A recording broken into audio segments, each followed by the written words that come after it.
لیکن اس عزت کو اختیار کرنے کا جو رستہ اختیار کیا گیا ہے اور جو طریقہ وہ اختیار کر رہا ہے، حقیقتاً وہ رستہ اللہ کے نبی صلی اللہ علیہ وسلم کے بتائے ہوئے طریقے سے بالکل مختلف رستہ ہے۔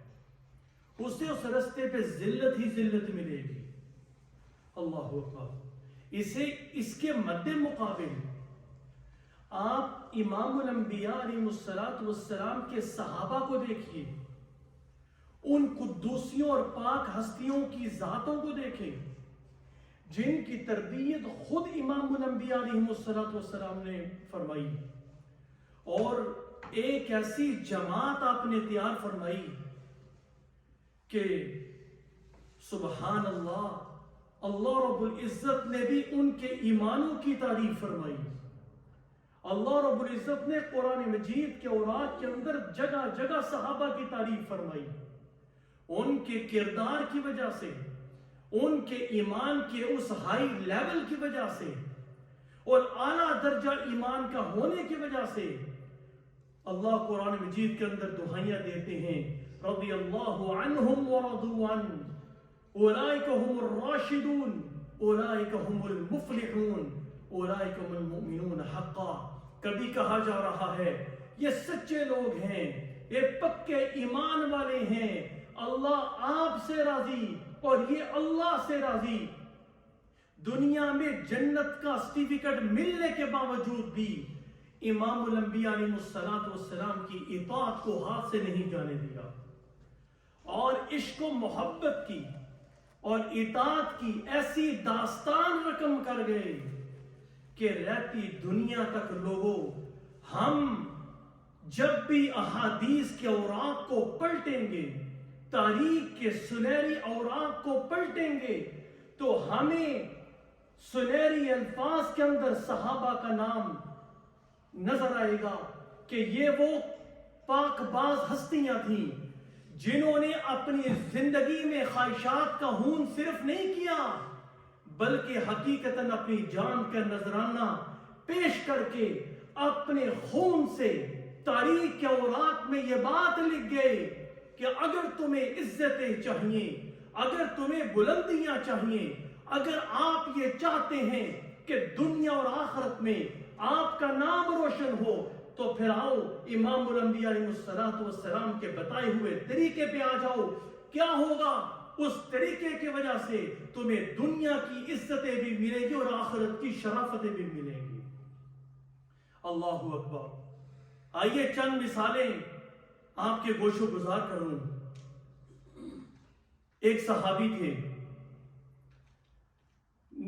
اسلام لانے سے پہلے ان کا تعلق ایک عورت کے ساتھ تھا، اور ظاہر ہے کہ جب انسان کفر کی حالت میں ہوتا ہے اور کوئی باؤنڈریز اس کے سامنے، حدود نہیں ہوتی، تو پھر وہ ہر وہ کام کرنے کی کوشش کرتا ہے چونکہ اس کو کسی کا ڈر نہیں ہوتا۔ یہ صحابی رسول صلی اللہ علیہ وسلم ایمان لے آئے۔ جب ایمان لے آئے تو رستے میں جا رہے تھے تو وہ جس خاتون کے ساتھ ان کا تعلق تھا اس نے روکا اور یوں کہا کہ منہ موڑ کے کیوں جا رہے ہو؟ میں وہی ہوں جس سے تم محبت کیا کرتے تھے، میں نے تمہارے لیے یہ قربانیاں دی ہیں۔ اور آج کل کی محبتیں بھی ہیں جھوٹی محبتیں۔ لوگوں، سچی محبت میرے رب کی محبت ہے۔ سچی محبت اگر ڈھونڈنا چاہتے ہو تو امام الانبیاء علیہ السلام نے فرمایا کہ دو محبت کرنے والے اگر محبت کرنا چاہتے ہیں تو پھر ان کے محبت کا ذریعہ نکاح ہے، وہ نکاح کے ذریعے محبت کریں۔ ہر وہ محبت جو نکاح کے بغیر ہو، یعنی غلط محبت جو آج کل کی چل رہی ہے، وہ سچی محبت ہے ہی نہیں ہے۔ تو امام الانبیاء علیہ السلام کے اس صحابی کی جب ملاقات ہوتی ہے اس عورت کے ساتھ، آپ نے کہا کہ میرا اور تیرے درمیان ایک پردہ حائل ہے، اور وہ پردہ اسلام کا حائل ہے، شریعت کا پردہ ہے۔ میں تو محمد الرسول اللہ صلی اللہ علیہ وسلم کا کلمہ پڑھ چکا ہوں، اب میرے لیے انتہائی دشوار ہے کہ میں تیرے ساتھ تعلق رکھ سکوں۔ لیکن ساتھ یہ بھی کہا کہ ایک رستہ ہے تیری میرے تعلق کا، ہم اکٹھے ہو سکتے ہیں کہ ہم نکاح کر لیں، لیکن میں نکاح اس وقت تک نہیں کر سکتا کیونکہ تو غیر مسلم ہے، میں مسلمان ہوں۔ میں امام الانبیاء علیہ السلام سے جا کے پوچھوں گا کہ اے اللہ کے نبی، اس عورت کے ساتھ جو غیر مسلمہ عورت ہے، کیا میں اس کے ساتھ نکاح کر سکتا ہوں یا نہیں؟ امام الانبیاء علیہ السلام کے دربار میں پہنچے، اے اللہ کے رسول صلی اللہ علیہ وسلم، یہ واقعہ پیش آیا ہے، یہ ماجرا پیش آیا ہے، اب میں کیا کروں؟ امام الانبیاء علیہ السلام نے خاموشی اختیار فرمائی، اور خاموشی اختیار فرمانے کے پیچھے آپ کی ایک وجہ یہ تھی کہ کیا پتہ کہ وحی کا نزول ہو جائے، آیت نازل ہوگی وَلَا تَنْكِحُوا الْمُشْرِكَاتِ حَتَّى يُؤْمِنْ وَلَأَمَةٌ مُؤْمِنَةٌ خَيْرٌ مِّن مُشْرِكَةٍ وَلَوْ أَعْجَبَتْكُمْ۔ آپ مشرکہ عورت کے ساتھ، عورتوں کے ساتھ نکاح نہ کریں، جو مومن باندی ہے وہ آزاد عورت سے بہتر ہے۔ اگرچہ مشرکہ عورتیں آپ کو باندیاں، جو عورتیں آزاد آپ کو اچھی لگتی ہیں، اگرچہ وہ اچھی بھی لگیں، لیکن مومن باندی غیر مسلمہ عورت سے، آزاد عورت سے، غیر مسلمہ جو آزاد عورت ہے اس سے بہتر ہے۔ انہوں نے اس عورت کو کہا کہ اللہ نے یہ آیت نازل کر دی ہے، بھلے دل میں جو بھی جذبات ہوں، لیکن میں اللہ کے سامنے اور اللہ کے حکم کے سامنے سر نگو کرتا ہوں، اور میرا تیرا کوئی تعلق نہیں ہو سکتا۔ یہ وہ تربیت تھی لوگوں، یہ وہ ایمان کا درجہ تھا کہ چاہنے کے باوجود بھی ہر رشتے کو انہوں نے قربان کیا۔ عبد الرحمن بن ابی بکر، جو حضرت ابو بکر صدیق رضی اللہ تعالی عنہ کے بیٹے ہیں، باپ بیٹا بیٹھے ہوئے تھے تو بیٹے نے کہا، ابا جان، جنگ کے موقع پر آپ مسلمان تھے، میں کافر تھا، ابا جان آپ کی گردن میرے تلوار کے نیچے آئی تھی تو میں نے باپ کر کے آپ کو چھوڑ دیا تھا۔ ابو بکر صدیق نے کہا، بیٹا میں رب کعبہ کی قسم اٹھا کر کہتا ہوں، میں امام الانبیاء کا سپاہی بن کے آیا تھا، اگر میرا بیٹا یعنی عبد الرحمن بن ابی بکر یعنی تیرا سر میرے تلوار کے نیچے آتا، میں تیرے سر کو تن سے جدا کر دیتا۔ یہ محبت کا ایک اعلیٰ نمونہ ہے۔ لوگوں 1400 سال پہلے چلے جائیے، مکہ کی وادی، وہ شہر یعنی وہ ملک جس میں عرب شراب کو پینا اپنا فخر سمجھتے تھے، اگر شراب پی کر اگر کوئی مر جاتا، لوگ کہتے کہ اس کی بہترین موت ہے۔ یہ وہ معاشرہ تھا کہ شراب پینا اپنی سعادت سمجھتے تھے، اور ہر شراب کا انہوں نے نام رکھا ہوا تھا، اعلیٰ سے اعلیٰ شراب کی منڈیاں لگتی تھیں۔ لیکن ایک وہ وقت آیا کہ شراب ایک دم حرام نہیں ہوئی، بتدریج احکامات نازل ہوتے ہیں۔ حضرت انس کہتے ہیں، شراب حرام نہیں ہوئی تھی، میں اپنے ستیلے باپ ابو طلحہ کے گھر میں موجود تھا، اور وہاں شراب کا دور چل رہا تھا، میں لوگوں کو شراب پلا رہا تھا۔ اتنی دیر کے اندر گلی کے اندر یہ آواز آتی ہے، اور آواز کیا تھی کہ لوگوں شراب حرام کر دی گئی ہے، آج کے بعد شراب حرام ہے۔ تو جس کے ہاتھ میں شراب کا گلاس تھا وہیں نیچے گر گیا، کوئی مٹکا تھا اسے بہا دیا گیا، اور روایات میں آتا ہے کہ 3 دن تک غالباً گلیوں کے اندر لوگ شراب بہاتے گئے۔ وہ قوم جو شراب کی عادی تھی اور ان کے نزدیک شراب کی ایک بڑی اہمیت تھی، لیکن اللہ اور اس کے رسول صلی اللہ علیہ وسلم کا جب حکم آیا، جس کے منہ میں شراب تھی اس نے باہر پھینکی، ہاتھ میں گلاس تھا نیچے پھینکا، اور جو مٹکے تھے شراب کے انہیں توڑ دیا، اور انہیں گلیوں کے اندر پھینک دیا، اور وجہ یہ تھی کہ ابھی ہمارے کانوں کے اندر اللہ کا یہ حکم آیا کہ شراب ہمیشہ ہمیشہ کے لیے حرام کر دی گئی ہے۔ لیکن لوگوں، آج ہم جو ذلیل و خوار ہو رہے ہیں اس کی وجہ یہ ہے کہ آج ہم نے اللہ اور اس کے رسول صلی اللہ علیہ وسلم کے بتائے ہوئے رستے کو چھوڑ دیا، جس کی ایک بہت بڑی مثال میں آپ کو پیش کرتا ہوں۔ ہم یہ بعض دفعہ سمجھتے ہیں ہم نماز پڑھ رہے ہیں، ہم قرآن پڑھ رہے ہیں، ہم تو زکوٰۃ اور صدقات دیتے ہیں، لیکن لوگوں، بعض اوقات انسان وہ عمل کر رہا ہوتا ہے جس کی وجہ سے معاشرے میں فتنہ اور فساد پیدا ہوتا ہے۔ آپ صلی اللہ علیہ وسلم نے فرمایا کہ عورت کے ساتھ چار وجہ سے نکاح کیا جاتا ہے: اس کے حسن کی وجہ سے، اس کی خوبصورتی کی وجہ سے، اس کے حسب و نسب کی وجہ سے، اس کی مال و دولت کی وجہ سے، اور اس کے دین کی وجہ سے۔ لیکن لوگوں، تم دین کو مقدم رکھنا۔ جس عورت سے نکاح کرو، دیکھو کہ وہ عورت نیک ہے یا نہیں، صوم و صلاۃ کی پابند ہے یا نہیں، اللہ کا خوف رکھنے والی ہے یا نہیں، کیونکہ ماں جب نیک ہوتی ہے تو اس کے بطن سے پیدا ہونے والی اولاد کے اندر وہ پرہیزگاری کے اثرات آتے ہیں، اور ایک نیک معاشرہ جنم لیتا ہے۔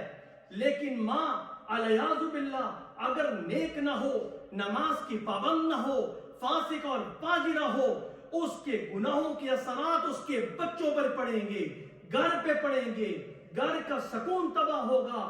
لیکن آج اس کا الٹ ہو رہا ہے۔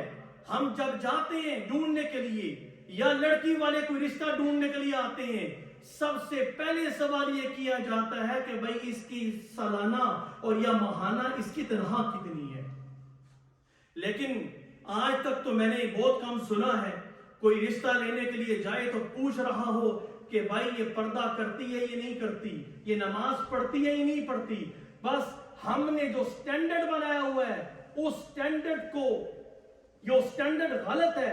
اور آپ صلی اللہ علیہ وسلم نے فرمایا اگر تمہارے پاس کوئی دیندار رشتہ آئے اور اس رشتے کو تم ریجیکٹ کرو تو پھر یاد رکھو، اگر تم اس دیندار رشتے کو ریجیکٹ کرو گے اور دنیا کو ترجیح دو گے تو اس کا نقصان یہ ہوگا کہ زمین پر اللہ رب العزت فساد برپا کر دیں گے۔ اور آج فساد یہ جو برپا ہو رہا ہے، گھروں میں جو تباہی ہو رہی ہے، اسی وجہ سے ہو رہی ہے۔ جو چناؤ کیا جا رہا ہے وہ غلط چناؤ ہے۔ آپ صلی اللہ علیہ وسلم نے فرمایا کہ تم اچھے سبزے میں نکاح کرو۔ تو پوچھا گیا، صحابہ نے پوچھا اللہ کے رسول صلی اللہ علیہ وسلم اچھا سبزہ کون سا ہے؟ تو آپ صلی اللہ علیہ وسلم نے فرمایا کہ اچھا خاندان، اچھے خاندان میں نکاح کرو، اس کی اثرات ہوں گے۔ لیکن آج اس کا بالکل الٹ ہو رہا ہے۔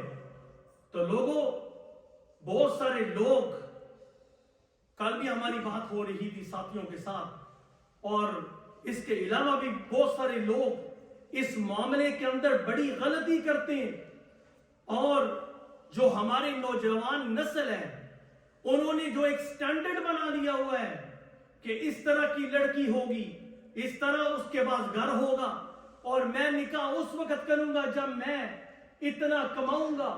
اللہ کیا فرماتے ہیں؟ وَأَنكِحُوا الْأَيَامَ مِنْكُمْ وَالصَّالِحِينَ مِنْ عِبَادِكُمْ وَإِمَائِكُمْ إِنْ يَكُونُوا فُقَرَاءَ يُغْنِهِمُ اللَّهُ مِنْ فَضْلِهِ۔ اللہ کا وعدہ یہ ہے اگر کوئی غریب آدمی نکاح کرے گا، اس نکاح کے بدولت اللہ اسے غنی بنا دیں گے۔ لیکن یہ کیا شورٹی ہے کہ جو آدمی آپ کے پاس سے رشتہ لے کے آیا ہے، آپ اس سے پوچھ رہے ہیں تو کتنا کما رہا ہے، تو لوگوں وہ کہے گا میں 60,000 کما رہا ہوں، 50,000 کما رہا ہوں، تو اس کا کیا فائدہ؟ اس کی کیا گارنٹی ہے کہ مستقبل کے اندر اس کا وہی مال اس کے پاس رہے گا؟ کیا پتا کہ وہ غریب جو ماضی کے اندر غریب تھا اللہ اسے امیر کر دیں، اور جو امیر تھا مستقبل کا غریب بن جائے۔ اور اس کی مثال میں آپ کو دیتا ہوں. رسول اللہ صلی اللہ علیہ وسلم کے پاس ایک صحابی آئے, جلیبیب رضی اللہ تعالی عنہ. یہ خوبصورت نہیں تھے, مال نہیں تھا, غریب تھے. اللہ کے رسول صلی اللہ علیہ وسلم, میں نکاح کرنا چاہتا ہوں. آپ صلی اللہ علیہ وسلم نے ایک انصاری کو کہا کہ اس کا نکاح آپ کی بیٹی کے ساتھ کر دوں. وہ انصاری کہنے لگے کہ اللہ کے رسول صلی اللہ علیہ وسلم, میں اپنی بیوی سے مشورہ کرنا چاہتا ہوں. اپنی بیوی کے پاس گئے, بیوی سے پوچھا.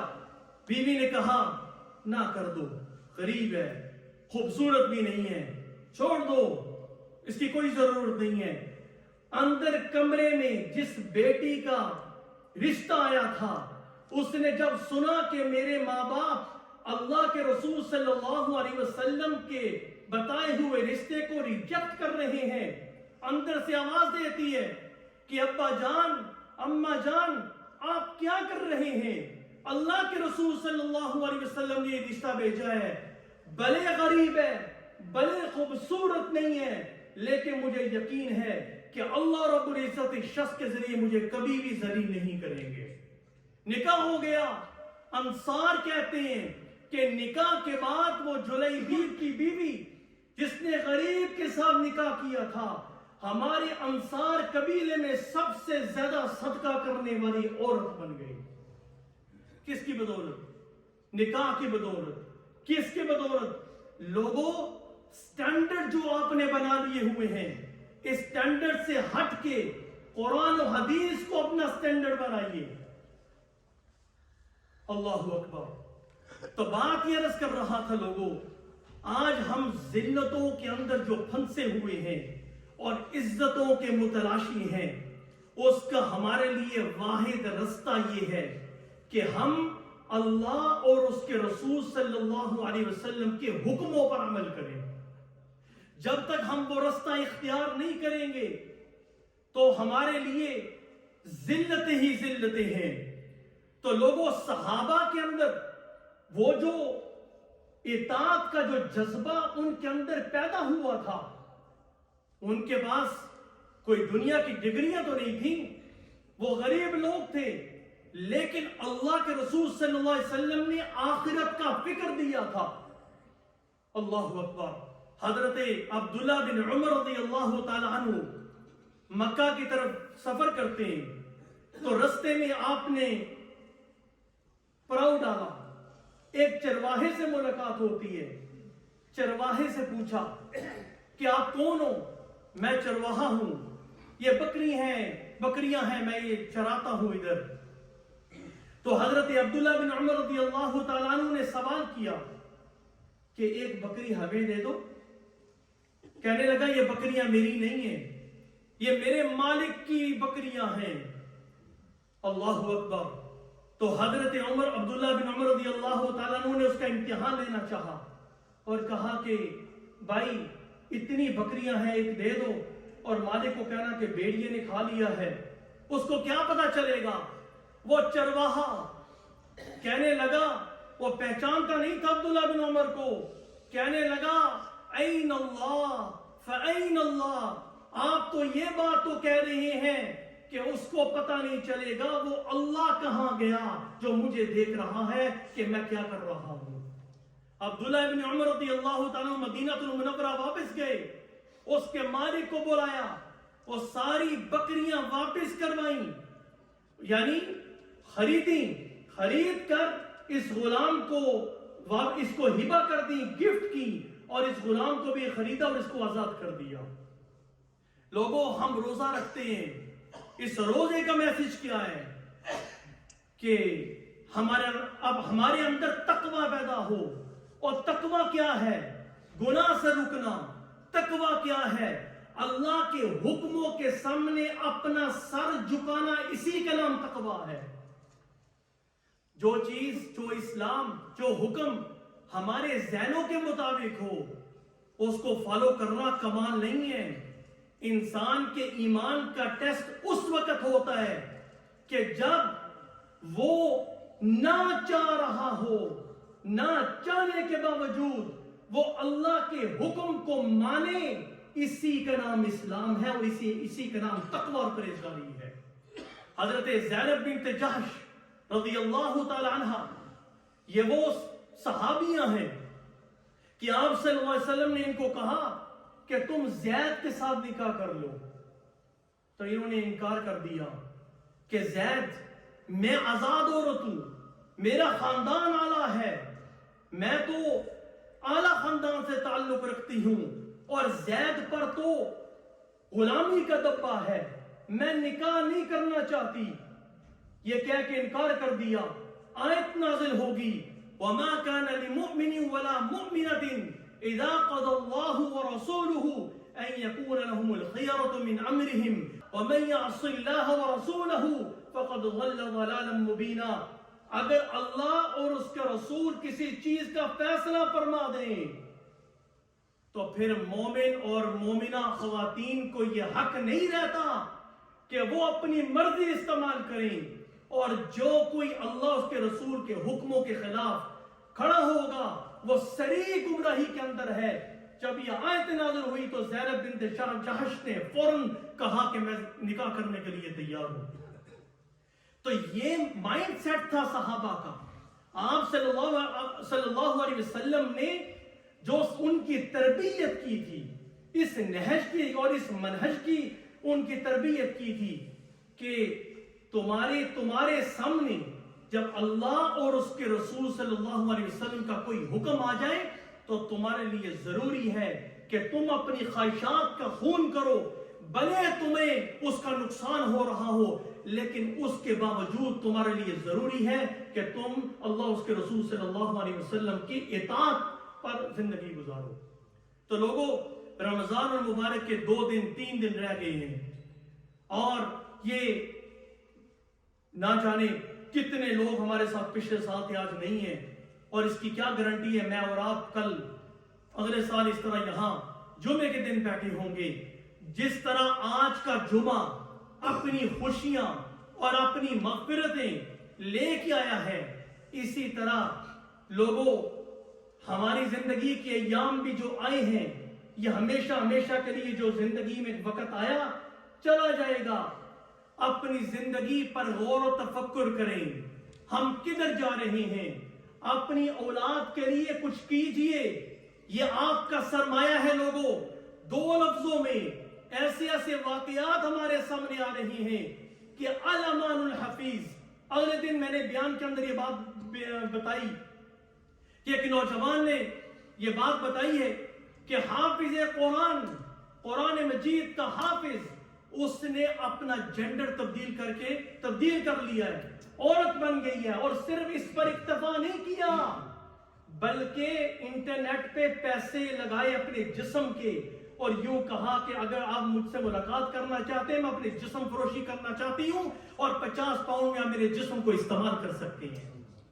جب ماں باپ اپنے بچوں سے بے رخ ہوں گے، اپنے بچوں کے مسائل کو حل نہیں کریں گے، ان کے مسئلے کو سنیں گے نہیں، اس کا حل نہیں ڈھونڈیں گے، تو یہی کچھ ہوگا جو میں آپ کو بھی بتا رہا ہوں۔ ہمارے بچوں کے ایمان خطرے میں ہیں، کیونکہ ہمارے پاس ٹائم نہیں ہے بچوں کے پاس بیٹھنے کے، ہمارے پاس وقت نہیں ہے۔ لوگوں، جن والدین کو اللہ نے نیک اولاد عطا فرمائی ہے ان کو تو صبح شام اللہ اکبر اللہم لک الحمد ولک الشکر کیا کہ اللہ کا شکر ادا کرنا چاہیے۔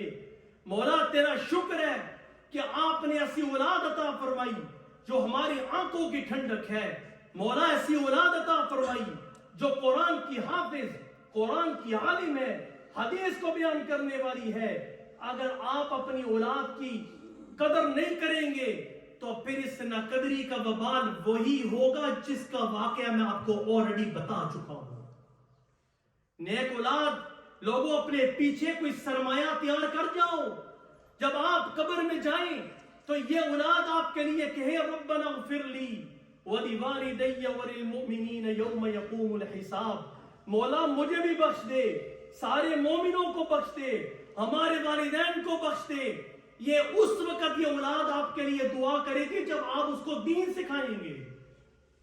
جب آپ نے اس کو دین نہ سکھایا اسے قرآن نہ سکھایا، اسے نماز نہ سکھائی، اسے اللہ کی معرفت نہ سکھائی، اسے اللہ کے رسول صلی اللہ علیہ وسلم کا تعارف نہ کروایا، تو کل وہ آپ کے لیے ہاتھ اٹھا کر دعائے مغفرت کرے گی؟ کل ہر باپ اور ہر ماں اللہ کے کٹہرے میں جب کھڑی ہوگی اسے یہ سوال کیا جائے گا، یہ تمہاری ذمہ داری تھی اولاد کی تربیت کرنا۔ اور بہت سارے لوگوں کو میں نے یہ سنا ہے کہ اندے جی کیا کریے جی اتھا دے موڑے سنتا ہی نہیں، وہ اتھا دی اولاد نہیں سنتی۔ اللہ کے ہاں تو یہ بہانہ نہیں چلے گا۔ اسی ملک کے اندر ہم نے نوجوانوں کو اللہ کے سامنے روتے ہوئے ان کی آنکھوں میں سے اشک دیکھے ہیں۔ اسی ملک کی پیدائش، ایسے ایسے نوجوانوں کو دیکھا ہے جو تہجد گزار ہیں۔ وہ کس ملک کی پیدائش ہے؟ وہ افریقہ سے آئے ہیں، وہ اسی ملک کی پیدائش ہیں جو 5 وقت کے نماز پڑھتے ہیں، ایک ایک مسئلہ پوچھتے ہیں، قدم پھونک پھونک کے گزارتے ہیں اور اپنی عزت اور عصمت کو بھی بچاتے ہیں۔ وہ کس ملک کی ہیں؟ لوگوں اللہ کے سامنے یہ بہانے نہیں چلیں گے کہ یا اللہ مجھے کام تھا، میں بیزی ہو گیا، میرے پاس وقت نہیں تھا۔ ابھی زندگی کے ایام ہیں، آپ کے پاس مہلت ہے۔ لوگوں اپنے لیے کچھ کر جائیے، اپنی اولاد میں سے کر جائیے۔ ایسا نہ ہو کہ ہم قبر میں ہوں، اللہ محفوظ فرمائے ہماری آنے والی نسلوں میں سے کوئی مرتد ہی نہ ہو جائے۔ اللہ ہم سب کو محفوظ فرمائے۔ اور آخری بات کہہ کے اپنی بات کو ختم کرتا ہوں۔ یہ جو میں نے آپ کو مرتد کی بات کہی، ایک بہت بڑے عالم، بہت بڑے، جن کے سینکڑوں نہیں ہزاروں طالب علم پوری دنیا کے اندر موجود ہیں، ان کا بیٹا، اللہ اکبر، ان کا بیٹا خود قرآن پڑھانے والا عالم، وہ یہودی ہو گیا، وہ یہودی ہو گیا، اس کا ایمان چھن گیا، کئی عرصے تک وہ بھٹکتا رہا، اور ابھی چند مہینے پہلے پتہ چلا ہے کہ اللہ رب العزت نے اس کا دل پھیرا اور وہ اب اسلام کی طرف آ گیا۔ لیکن اس کی کوئی گارنٹی نہیں ہے۔ جب آپ اللہ کے حکموں کی قدر نہیں کریں گے اور حضور صلی اللہ علیہ وسلم کے بتائے ہوئے طریقے کو اپنائیں گے نہیں، تو پھر یہی کچھ ہوگا۔ دعا ہے کہ اللہ میرے بھی ایمانوں کی حفاظت فرمائے، ہماری نسلوں کی ایمانوں کی حفاظت فرمائے، ہماری بچیوں کی ایمانوں کی حفاظت فرمائے، ان کی عزت و عفتوں کی حفاظت فرمائے۔ وآخر دعوانا الحمدللہ رب العالمین۔